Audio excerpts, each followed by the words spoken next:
अस्सलाम वालेकुम व्यूअर्स, उम्मीद करती हूँ आप सब ठीक होंगे।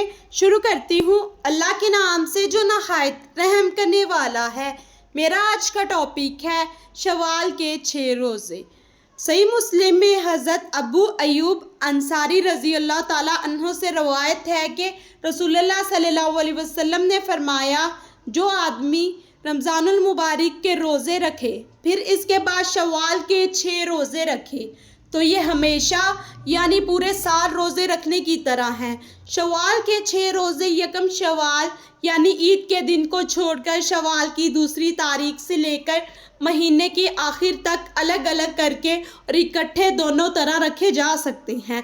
लिहाजा इन रोज़ों का एहतमाम करना चाहिए। अलबत्ता अगर कोई रोज़ा ना रखे तो इसे ताना ना दिया जाए, क्योंकि ये मुस्तहिब रोज़े हैं जिसके रखने पर सवाब है और ना रखने पर कोई मुआखज़ा नहीं।